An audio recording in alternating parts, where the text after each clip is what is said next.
പ്രിയ വചനയാത്രക്കാർക്ക് തപസ്സുകാലം 5-ാം ഞായറിലേക്ക് സ്നേഹപൂർവ്വം സ്വാഗതം.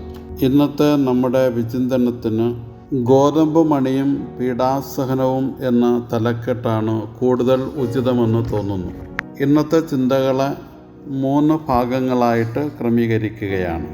ആമുഖമായി പറയുമ്പോൾ, ജീവിതം ധന്യമാകുന്നത് സ്വീകരിക്കുമ്പോഴല്ല, നൽകുമ്പോഴാണ്. സ്വന്തമായി ഉപയോഗിക്കാനുള്ളതല്ല ജീവിതം, മറിച്ച് അത് അനേകർക്കായി നൽകാനുള്ളതാണ്. ജീവനും ജീവിതവും ദൈവദാനമാണ്. അത് മറ്റുള്ളവർക്ക് വേണ്ടി ചെലവഴിക്കാനുള്ള വലിയ ഉത്തരവാദിത്വവുമാണ്.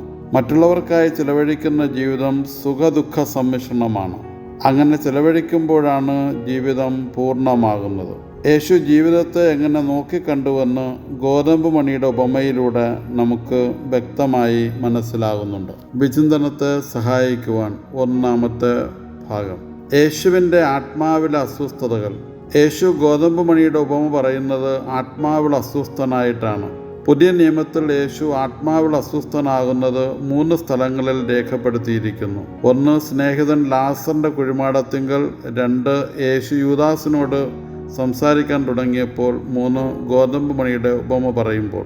ഗോതമ്പ് മണിയുടെ ഉപമ യേശു പറഞ്ഞത് ഒലിവുമലയിലെ ഗെത്സമേൻ അനുഭവത്തിൻ്റെ സ്മരണ ഉണർത്തുന്ന പ്രാർത്ഥനയുടെ പാരമ്പര്യത്തിലാണ്. ഈ പ്രാർത്ഥനയുടെ ഒരു ചെറിയ പാഠമാണ് യോഹന്നാൻ 12:27 മുതൽ 28 വരെയുള്ള ഭാഗങ്ങളിൽ കാണുന്നത്. നെടുവീർപ്പ് പ്രാർത്ഥനയാണ് ഗോതമ്പ് മണിയുടെ ഉപമയെന്ന് ഭാഗ്യസ്മരണാർഹനായ ബെനഡിക്റ്റ് 16-ാമൻ പാപ്പ പറഞ്ഞു വയ്ക്കുന്നു. ഒലിവുമലയിൽ വെച്ച് യേശു ഉതിർത്ത പ്രാർത്ഥനയുടെ 5 പതിപ്പുകൾ പുതിയ നിയമത്തിൽ പരിശുദ്ധ പിതാവ് ചൂണ്ടിക്കാണിക്കുകയും ചെയ്യുന്നു. 2, ഗോതമ്പ് മണിയുടെ ഉപമ രൂപപ്പെടുന്ന സാഹചര്യം. ലാസറിനെ ഉയർപ്പിച്ചതിന് നന്ദിയായി യേശുവിനെ കൊല്ലാൻ പുരോഹിത പ്രമുഖരും ഫരിസേയരും ആലോചനാ സംഘവും കാര്യങ്ങൾ ക്രമീകരിക്കുന്നു. യോഹന്നാൻ 11:45 മുതൽ 53 വരെ. യേശുവിൻ്റെ രാജകീയ പ്രവേശനം അവർക്ക് എരുതിയിൽ എണ്ണയൊഴിക്കലായി. അവർ പരസ്പരം പറഞ്ഞു, നമുക്കൊന്നും ചെയ്യാൻ സാധിക്കുന്നില്ലെന്ന് കാണുന്നില്ലേ? നോക്കൂ, ലോകം അവൻ്റെ പിന്നാലെ പോയി കഴിഞ്ഞു. യോഹന്നാൻ 12 മുതൽ 19 വരെയുള്ള വചനങ്ങൾ. ജെറൂസലേമിലേക്ക് വന്ന തീർത്ഥാടകരും ഒപ്പം കുറേ ഗ്രീക്കുകാരും തിരുനാളിന് ആരാധിക്കാനെത്തിയിരുന്നു. യോഹന്നാൻ 2:20. അവർക്കൊരാഗ്രഹം യേശുവിനെ കാണണം. യോഹന്നാൻ 12:21. ഗലീലിയ പ്രദേശത്തിൻ്റെ പകുതി ഭാഗത്തെങ്കിലും പുറംജാതിക്കാരാണ് താമസിച്ചിരുന്നത്. അവിടെ നിന്നുള്ള ഗ്രീക്കുകാരൻ പീലിപ്പോസിൽ യേശുവിനെ കാണാനുള്ള മധ്യസ്ഥനെ അവർ കണ്ടെത്തി. പീലിപ്പോസും അന്ത്രയോസും യേശുവിനെ ഗ്രീക്കുകാരുടെ ആവശ്യം അറിയിച്ചപ്പോൾ യേശു പറഞ്ഞത് മനുഷ്യപുത്രൻ മഹത്വപ്പെടാനുള്ള സമയമായിരിക്കുന്നു എന്നാണ്. തുടർന്നാണ് യേശു ഗോതമ്പ് മണിയുടെ ഉപമ പറയുന്നത്. ഗ്രീക്കുകാരുടെ അപേക്ഷ, മാസിഡോണിയയിലേക്ക് വന്ന് ഞങ്ങളെ സഹായിക്കുക. അപ്പസ്തോല പ്രവർത്തനം 16:9. ഗ്രീക്ക് സംസ്കാരത്തിൻ്റെ പിള്ളത്തൊട്ടിലാണ് മാസിഡോണിയ. ഗ്രീക്കുകാർക്ക് യേശുവിനെ കാണണം, കേൾക്കണം, അറിയണം, മനസ്സിലാക്കണം. അതാണ് അവരുടെ ആഗ്രഹം. തീർത്ഥാടകരായ ഗ്രീക്കുകാർക്ക് യേശു നൽകുന്ന ഉത്തരം തൻ്റെ പീഡാസഹനത്തെക്കുറിച്ചാണ്. യേശു മരണത്തെ മഹത്വമായി മനസ്സിലാക്കുന്നു. ഫലം പുറപ്പെടുവിക്കുന്നതിലൂടെയാണ് യേശുവിൻ്റെ തേജസ്വീകരണം. ഗ്രീക്കുകാർ പുരാണങ്ങളിലൂടെയും പ്രത്യയശാസ്ത്രങ്ങളിലൂടെയും അന്വേഷിച്ചു കൊണ്ടിരുന്ന ദൈവത്തെ കുരിശിലേറ്റപ്പെട്ട യേശുവിൽ അവർ കണ്ടെത്തും. കുരിശിലേറിയവൻ്റെ അഭൗമമായ തേജസ്സാണ് അവർ കാണുക. യേശയ്യാ 56:7. ഈ വചനത്തിൽ പ്രകടമാകുന്ന സാർവജനീനത്വം കുരിശിൻ്റെ പ്രതീക സാന്നിധ്യത്തിൻ്റെ പ്രകാശധാരയിലൂടെ പ്രകാശിതമായിരിക്കുന്നു. കുരിശിൽ അവർ ദൈവത്തെ കാണും. പുത്രനിൽ അവർ പിതാവിനെ കാണും. ജ്വലിക്കുന്ന മുൾപ്പടർപ്പിൽ സ്വയം വെളിപ്പെടുത്തിയ ദൈവത്തെ ഗ്രീക്കുകാർ തിരിച്ചറിയുന്നതും സന്ധിക്കുന്നതും കുരിശിലായിരിക്കുമെന്ന് യേശു പറയുന്നുവെന്ന് ഭാഗ്യസ്മരണാർഹനായ ബെനഡിക്റ്റ് 16-ാമൻ പാപ്പ പറഞ്ഞു വയ്ക്കുന്നു. 3, ഗോതമ്പ് മണിയുടെ ഉപമ. യേശു സ്വന്തം ജീവിതത്തെ ഗോതമ്പ് മണിയോട് ഉപമിച്ച് ജീവിതം ശുശ്രൂഷയാകണമെന്ന് പറയുമ്പോൾ യേശു കടന്നുപോയ വേദനയുടെ ഉള്ളു മനസ്സിലാക്കാൻ, യേശുവിൻ്റെ അസ്വസ്ഥത എടുത്തു കാട്ടാനും യോഹന്നാൻ ഉപയോഗിക്കുന്ന പദത്തിൻ്റെ അർത്ഥം കൂടി നമുക്ക് മനസ്സിലാക്കാം. ലാസറിൻ്റെ കുഴിമാടത്തിങ്കൽ യേശു ആത്മാവിൽ നെടുവീർപ്പിട്ട് അസ്വസ്ഥനായി എന്നാണ് രേഖപ്പെടുത്തിയിരിക്കുന്നത്. അതേ പദം തന്നെ ഓശാന ഞായറാഴ്ച പറഞ്ഞ ഗോതമ്പ് മണിയുടെ ഉപമയിലും യേശു രേഖപ്പെടുത്തുന്നു. ഇപ്പോൾ എൻ്റെ ആത്മാവ് അസ്വസ്ഥമായിരിക്കുന്നു, ഞാൻ എന്തു പറയേണ്ടു? യോഹന്നാൻ 12:27. യേശു മരണത്തിൻ്റെ ഭീകരമുഖം മുന്നിൽ കാണുന്നു. യേശുവിൻ്റെ വിയർപ്പിൻ്റെ നനവിന് ചോരയുടെ മണവും നനവും ഉണ്ടായിരുന്നു. ലൂക്ക 22:44. യേശുവിൻ്റെ മുഖത്ത് തളം കെട്ടി നിൽക്കുന്നത് ഭീതിയാണെന്നതിന് യാതൊരു സംശയവുമില്ല.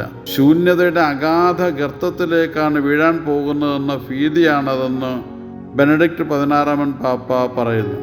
ഈ ഭീതിയിലും സങ്കീർത്തകനോടൊപ്പം യേശു ഏറെ പ്രത്യാശ പ്രകടിപ്പിക്കുന്നു എന്നതാണ് യാഥാർത്ഥ്യം. സങ്കീർത്തനം 43:5.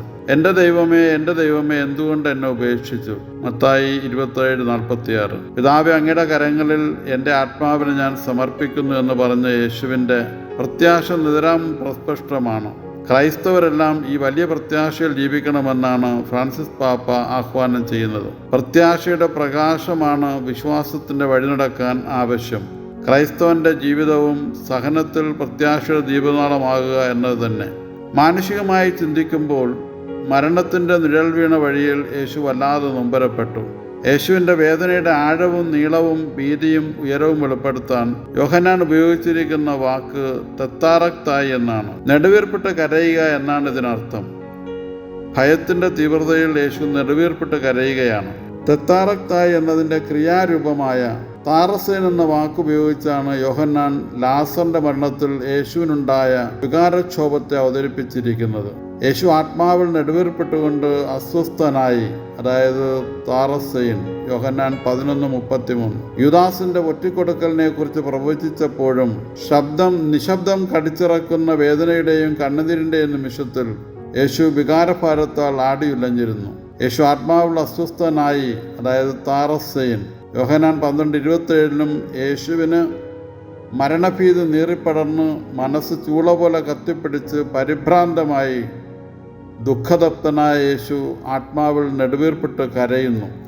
ഗോതമ്പ് മണി പീഡ അനുഭവിക്കാൻ തുടങ്ങുമ്പോൾ അത് നൊമ്പരപ്പെട്ട് നിലവിളിക്കണം, മണ്ണിൽ വീഴണം, മരിക്കണം, അത് ഉള്ളിൽ നിന്ന് പൊട്ടണം. അങ്ങനെ ഗോതമ്പ് മണി അടിവളമായി മാറണം. അപ്പോഴാണ് അനേകം ഗോതമ്പ് മണികൾ രൂപാന്തരപ്പെടുന്നത്. ഗോതമ്പ് മണിയോടാണ് യേശു സ്വന്തം ജീവനെ ചേർത്ത് വയ്ക്കുന്നത്. സ്വന്തം ജീവൻ അനേകർക്ക് മോചനദ്രവ്യമായി മാറുമ്പോഴാണ് അനേകരിൽ ജീവന്റെ സമൃദ്ധി ഉണ്ടാവുക.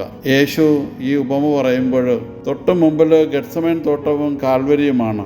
അവിടെയും അടിപതറാതെ ജീവിതം ഗോതമ്പ് മണി പോലെ മണ്ണോട് ചേർന്ന് ഉള്ളിൽ നിന്ന് പൊട്ടി മറ്റുള്ളവർക്ക് നന്മ ചെയ്യുന്നതാകണം എന്ന് ഈശോ നമ്മെ ആഹ്വാനം ചെയ്യുന്നു. തപസ് കാലത്തെ എല്ലാ നോമ്പാചരണവും ഭക്താനുഷ്ഠാനങ്ങളും മറ്റുള്ളവർക്ക് വേണ്ടി ഉള്ളിൽ നിന്ന് പൊട്ടി ഫലം നൽകുവാൻ സാധിക്കുന്നതാകട്ടെ എന്ന് ആത്മാർത്ഥമായി പ്രാർത്ഥിക്കാം, പ്രത്യാശിക്കാം, പ്രവർത്തിക്കാം. ദൈവം നമ്മെ അനുഗ്രഹിക്കട്ടെ. സ്നേഹപൂർവ്വം ഫാദർ നിക്കോളാസ് ടി.